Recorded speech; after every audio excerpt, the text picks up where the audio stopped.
Assalamualaikum. Pernahkah Anda berpikir bagaimana ya bahasa bisa menangkap keagungan Tuhan?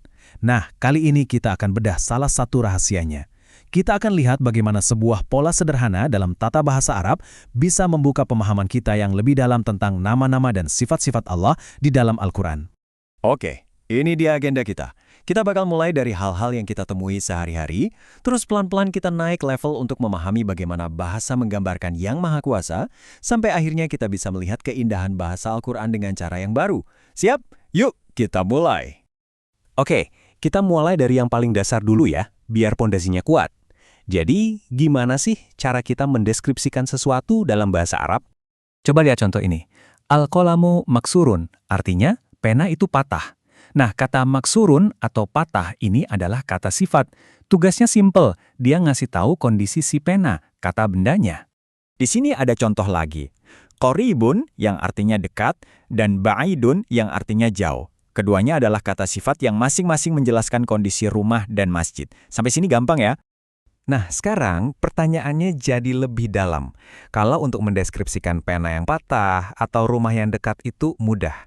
Gimana caranya bahasa bisa mendeskripsikan sesuatu yang tak terjangkau oleh indera kita? Sesuatu yang maha agung. Disinilah kita masuk ke dalam Asma'ul Husna, nama-nama terindah milik Allah. Ini bukan sekedar nama, tapi ini adalah kata-kata sifat dalam bentuknya yang paling puncak, paling sempurna. Coba perhatikan, banyak dari nama-nama Allah ini sebenarnya adalah sifat-sifat yang luar biasa. Sebut saja Ar-Rahman, Sang Maha Pengasih, atau Al-Azim, Sang Maha Agung. Ini adalah level tertinggi dari sebuah kata sifat. Pertanyaan berikutnya, gimana caranya sebuah bahasa bisa mengubah kata sifat biasa, seperti agung, menjadi maha agung? Ada rumusnya nggak sih dalam bahasa Arab? Tentu ada. Kenalan yuk sama pola af'al. Ini adalah semacam cetakan khusus dalam tata bahasa Arab.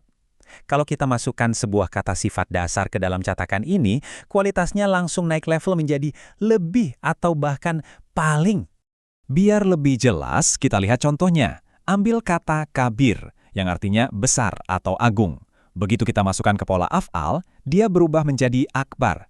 Artinya bukan lagi sekedar besar, tapi lebih besar atau paling besar. Contoh lain, kata Hasan artinya baik atau indah. Dengan pola yang sama, dia menjadi ahsan, yang artinya lebih baik atau paling baik. Keren kan? Satu lagi, kata syadid, artinya keras atau dahsyat. Pola ini mengubahnya menjadi asyad, yang berarti lebih keras atau paling keras. Nah, memahami pola ini tuh beneran jadi kunci untuk mengerti kedalaman makna di balik sifat-sifat Allah. Oke, sekarang kita udah pegang kuncinya, yaitu pola af'al. Yuk kita lihat langsung gimana alat tata bahasa yang canggih ini dipakai di dalam Al-Quran. Tentu contoh yang paling kita kenal adalah Allahu Akbar.